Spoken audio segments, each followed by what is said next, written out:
Series Indian Economic Development, textbook of class 11th.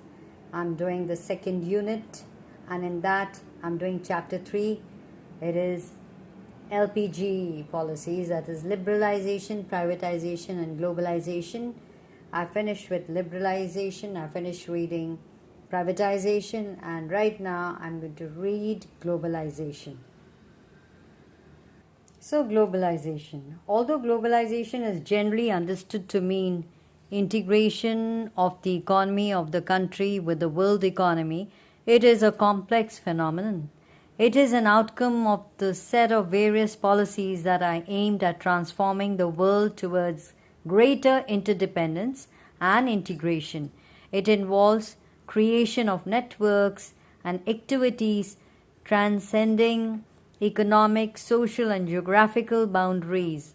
Globalization attempts to establish links in such a way that the happenings in India can be influenced by events happening miles away. It is turning the world into one whole or creating a borderless world. Outsourcing. This is one of the important outcomes of globalization process. In outsourcing, a company hires regular service from external sources, mostly from other countries, which was previously provided internally or from within the country. For example, legal service, computer service, advertisement, security, each provided by respective departments of the company. As a form of economic activity, outsourcing has intensified in recent times because of the growth of fast modes of communication, particularly the growth of IT, that is, information technology.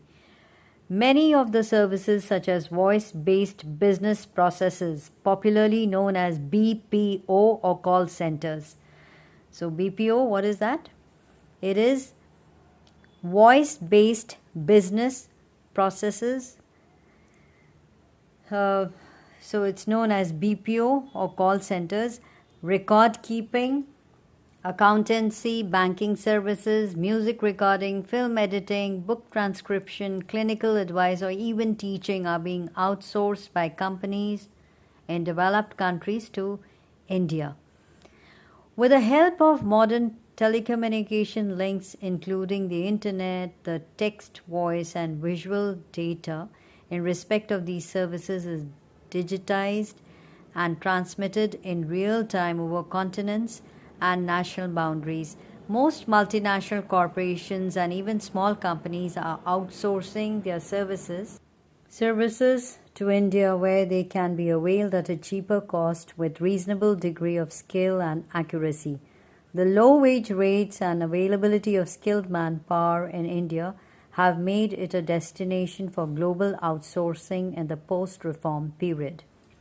Now we're going to do the World Trade Organization, WTO, was founded in 1995 as the successor organization to General Agreements on Trade and Tariffs, that is GATT, GATT. GATT was established in 1948 with 23 countries as the Global Trade Organization to administer all multilateral trade agreements by providing equal opportunities to all countries in the international market for trading purposes. WTO is expected to establish a rule-based trading regime for which nations cannot place arbitrary restrictions on trade. In addition, its purpose is also to enlarge production and trade of services to ensure optimum utilization of world resources and to protect the environment. The WTO agreements cover trade in goods as well as services to facilitate international trade, bilateral and multilateral, through removal of tariff as well as non-tariff barriers and providing greater market access to all member countries. An important member of WTO As an important member of WTO, India has been in the forefront of framing fair global rules, regulations, and safeguards and advocating the interest of the developing world. India has kept its commitments towards liberalization of trade made in the WTO by removing quantitative restrictions on imports and reducing tariff rates. Some scholars question the usefulness of India being a member of the WTO, as a major volume of international trade occurs among the developed nations. They also say that while developed countries file complaints over agricultural subsidies given in their countries, developing countries feel cheated as they are forced to open up their markets for developed countries but are not allowed access to the markets of developed countries. What do you think? In conclusion, the process of globalization through liberalization and privatization policies has produced positive as well as negative results both for India and other countries.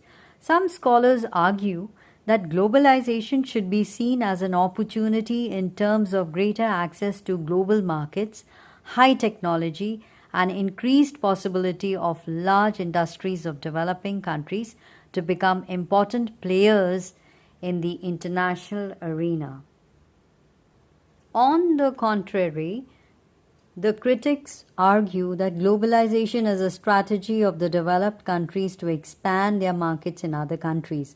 According to them, it has compromised the welfare and identity of people belonging to poor countries. It has further been pointed out that market driven globalization has widened the economic disparities among nations and people.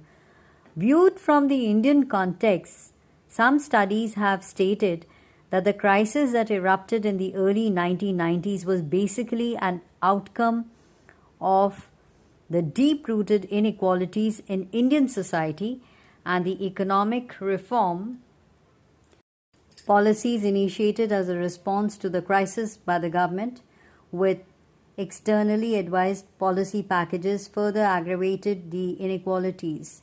Further, it has increased the income and quality of consumption of only high income groups, and the growth has been concentrated only in some select areas in the services sector such as telecommunication, information technology, finance, entertainment, travel and hospitality services, real estate and trade, rather than vital sectors such as agriculture and industry, which provide livelihoods to millions of people in the country.